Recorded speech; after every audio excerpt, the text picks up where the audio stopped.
Hello दोस्तों, मैं Nitesh Kumar Avon global studies के माध्यम से आप लोगों के साथ जुड़ रहा हूं। मैं आज बायो का एक छोटा सा टॉपिक लेके आया हूं, जो टॉपिक का नाम है रक्त में पाए जाने वाले तत्व। मैं आशा करता हूं इससे कुछ न कुछ आप लोग को परिचित होंगे इस टॉपिक के बारे में। तो आज चलते हैं, कुछ अच्छे तरह से जान लेते हैं, एवन ग्लोबल स्टडीज के माध्यम से जुड़ते हैं। चलिए, अब यहाँ पे ध्यान देंगे। सबसे पहली है रक्त में पाए जाने वाले तत्व। तो रक्त में पाए जाने वाले तत्व तो बहुत विभिन्न प्रकार के होते हैं, लेकिन यहाँ पे चर्चा हम उसका करेंगे जो मेन इंपॉर्टेंट होते हैं। ये रक्त में पाए जाने वाले तत्व ऐसे हैं जो अगर हमारे शरीर में इसकी किसी भी तरह की गड़बड़ी आ जाती है, तो इस तत्व से पता चलता है कि हम किस रोग से ग्रसित है या नहीं है। ठीक है, सिंपली में इसको जानने के लिए, रक्त के बारे में जानने के लिए अच्छी तरह से सीबीसी नाम का एक टेस्ट आता है। ठीक है, तो सबसे पहले दिया है एस्नोफिल्स। एस्नोफिल्स बढ़ने से क्या होता है, तो पहला तत्व के बारे में जानते हैं जिसका नाम है एस्नोफिल्स। एस्नोफिल्स के बढ़ने से क्या होता है कि सांस लेने में दिक्कत आने लगती है। क्या चीज लेने में दिक्कत आने लगती है दोस्तों, तो सांस लेने में। क्या चीज? सांस लेने में। ठीक है, और इससे बचने के लिए सलाह दिया जाता है कि मास्क का यूज करें। नॉर्मली जो हम लोग मास्क यूज करते हैं वही काफी होगा। ठीक है, उसके बाद अगले चलते हैं बेसोफिल्स। बेसोफिल्स भी एक उसी तरह का इंपॉर्टेंट तत्व है बट में पाए जाने वाले। उसके बाद है बेसोफिल्स और ये, उसके बाद है न्यूट्रोफिल्स। ठीक है, न्यूट्रोफिल्स के बाद नीचे आता है तो मोनोसाइट्स, और ये है लिम्फोसाइट्स, और नीचे ये परिकानो विमाणु और प्लेटलेट्स। इसका जो फेमस नेम है वो है प्लेटलेट्स। कौन सा नेम है? प्लेटलेट्स। प्लेटलेट्स के नेम से लोग अधिकतर जानते हैं। क्या होता है? प्लेटलेट्स की जब कमी हो जाती है,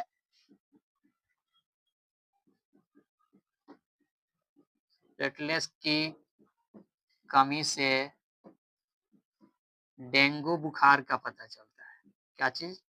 तो डेंगू बुखार।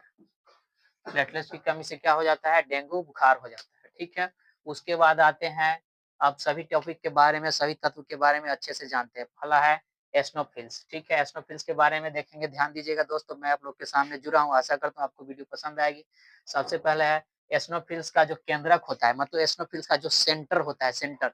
जैसे कि अगर हम मान ले एस्नोफिल्स का पिक्चर हो तो सुंदर से दिखेगा। हम आपको समझाने के लिए एस्नोफिल्स का यहाँ पे हम पिक्चर बना रहे हैं। जैसे कि ये पिक्चर हो गया एस्नोफिल्स का। तो इसका जो केंद्रक होता है वो दो पिंड में विभाजित होता है। कितने पिंड में? दो पिंड में इसका क्या होता है? केंद्रक विभाजित होता है। तो इसलिए जब आपसे पूछा जाएगा कि एस्नोफिल्स का केंद्रक जो होता है कितने पिंडीय होता है, वन पिंडीय, दो पिंडीय, थ्री पिंडीय, तो आपका जवाब होना चाहिए क्या? दो ही पिंडीय। क्या जवाब होना चाहिए दोस्तों? दो ही पिंडीय होना चाहिए। आगे जुड़ते हैं एस्नोफिल्स का जीवन काल। जैसे कि हम लोग red blood cell, white blood cell का भी जीवन काल होता है, उसी तरह इसमें जो तत्व भी पाए जाते हैं उसका भी जीवन काल होता है। उसी में से एक तत्व है क्या? एस्नोफिल्स। इसका जीवन काल होता है मात्र 14 घंटों का। कितने घंटों का?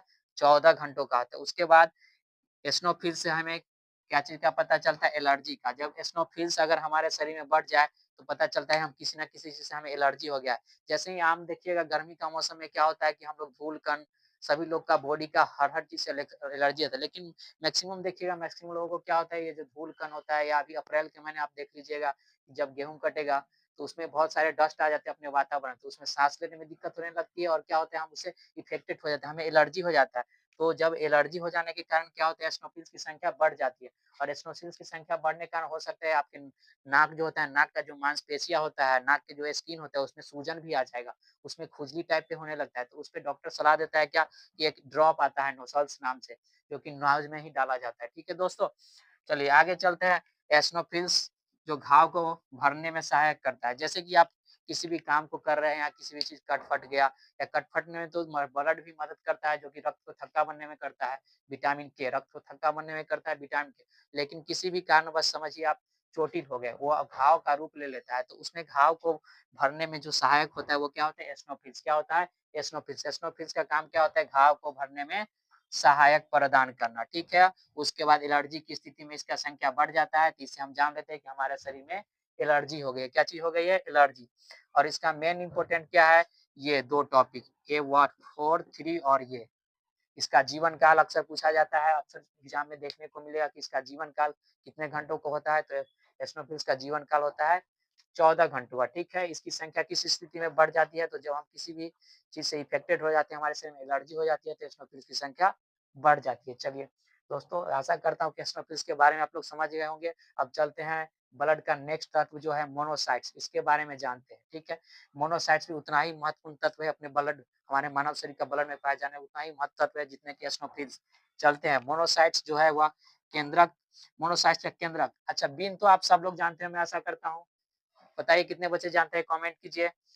बीन जैसे जो देखते हुए गांव में स्नेक चैमर सपेरा जो आता है, नागिन नागिन नागिन, वो क्या करता है, बीन लेके आता है, उसके वो बीन की आवाज सुन करके जो भी आसपास के सांप होते हैं, जो कि उनको बीन क्या होता है उसको मोह लेता है, बिल्कुल उसकी माइंड को उसके तरफ उत्तेजित कर देता है बीन की आवाज के, तो वो क्या हो जाता है, सांप उसके पास आ जाता है। उसी उसी के आकार का होता है मोनोसाइट्स।